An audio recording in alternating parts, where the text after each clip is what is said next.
Hey, this is Lotus Comics Press. I'm here with Edward Kraatz, which is an awesome, awesome artist. He's done drawings such as these, whether it's been Link, Spider-Man, and all of the stuff you see behind us here.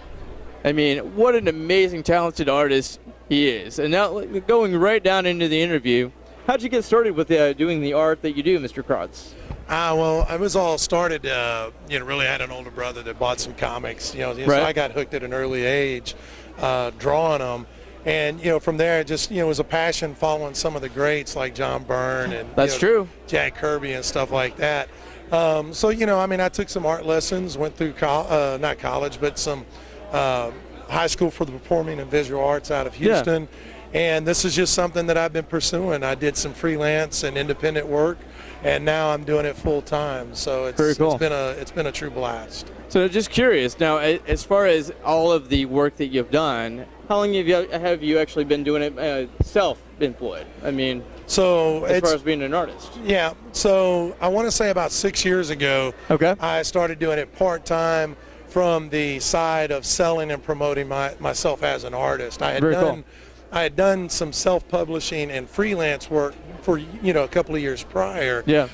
Then 3 years ago, after I felt fortunate enough to kind of build a little bit of a fan base, I went full time with it about 3 years ago. Wow, man! And just recently, actually got my copyrights from the Library of Congress for my own Peter Pan comic book. Congratulations, man. Thank you very much. I appreciate that. Now I know that's kind of your future thing is the Peter Pan comic book.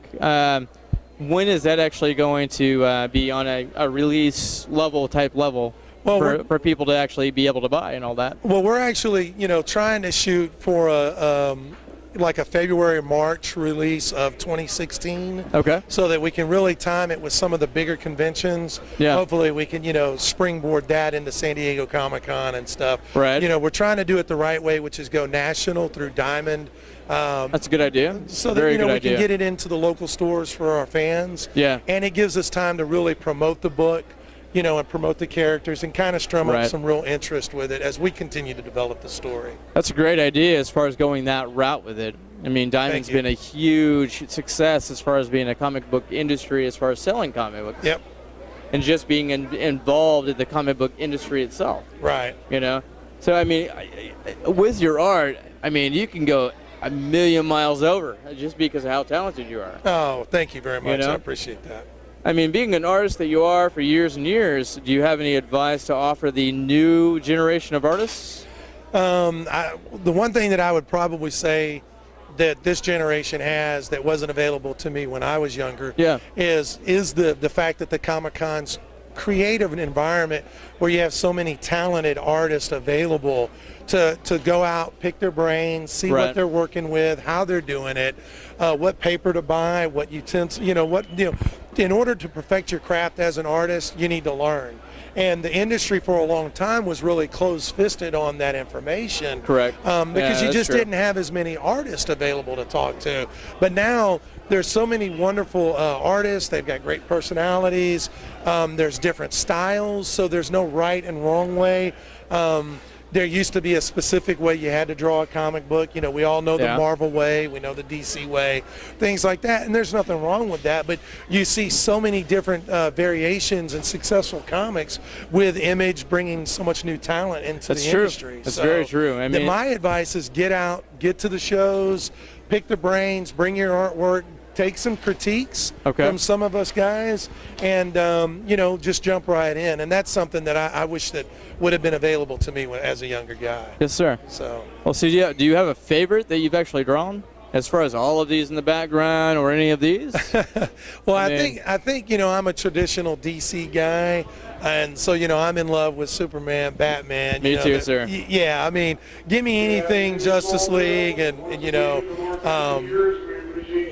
we've got the announcement of the show ending, so we're really excited about that. So you'll all hear about it. Smallville Comic-Con. It was a huge success. Amazingly done. Absolutely. Hands off to John Robinson and his staff. Absolutely. I'm honored to be a part of it. They're an amazing staff. Absolutely. Yeah. I can't say enough about it. Anybody that didn't have a chance to come out and either participate as a vendor or get to experience it as a fan, totally missed out. But you know what? It'll be here again next year. It will be here again next year, hopefully. Yeah. And Mr. Robinson and Mrs. Robinson and their whole team just worked so hard for their fans, guys. Yeah, it was great. You can show your support even if you can't come. Go to smallville.com, smallvillecomiccon.com, and just see, email them, and they'll see they'll help you out for sure. You can also get them on Facebook as well. So if you have any questions, just email John directly. He always answers the questions for the fans and all of that stuff. Yeah, that's one of the things I'd have to say. And that's the beauty about being at these shows, is you're just meeting a lot of great people. The fandom is overwhelming, so it's just always an inspiration. We do a lot of cons ourselves, and this is a really fan-based, family type of convention. I agree. It was amazing. It's dedicated towards that. So it's really just, whether you're a cosplayer, a fan, an artist, a vendor, or you just came through just because you went, you weren't maybe not from here originally, just coming through and just kind of checking things out. It's dedicated towards the fans and family. So everybody that came through, whether it was a vendor or whether it was the movie stars that came through here, they were all dedicated towards all of the fans this weekend, including yourself. Yeah, they put me up. Absolutely. You know what I mean? I'm overwhelmed. So I am too, and it's been a long weekend for both of us. But as far as all of your artwork, do you have a favorite that you actually drew that kind of just maybe captured your heart a little bit more so than others, other than the actual DC stuff? Or well, no, not necessarily. I'm just a Batman fan. He's kind of what drug me into it, and I think there's a lot of us out there, who've always dreamt about being a billionaire and a playboy and like a total kick butt kind of superhero. So well, see, I agree. Dressing as Joker as I do, I love Batman. Yeah, I really do. And the fact that this convention, out of all of them, is probably one of my favorites out of all year round, just because it's so heartful. Yeah. There's a lot of heart that goes into it, and meeting people like yourself. You're an amazing guy. I appreciate it. Thank you. So if where I'm getting to is what I'm wondering is, for all the new fans that are trying to come in and all of that stuff that want to support you, where can they go? Well, you can find us at Edward Kraatz SI Studios, which is my personal Facebook page. Yes, sir. We recently released Bloodline Comics fan page. There you can find out more information on the Peter Pan comic book. Yes, sir. We've released some logos, concept artwork, even a few of the first early pages. Very awesome. For the book to kind of tease, to tease the readers. Right. We'll release a little bit of the plot synopsis and the story here in a little bit, so that people can kind of get an idea of our version of Peter Pan, which is based in the fantasy world, elves, trolls, gnomes, dwarves, all that kind of stuff. So it's got a little bit of all that. If you're a World of Warcraft fan, or that's awesome. If you're Final Fantasy, any of that kind of stuff. Yeah. We think that you'll love to delve right into it. We kind of tried to target that audience with it.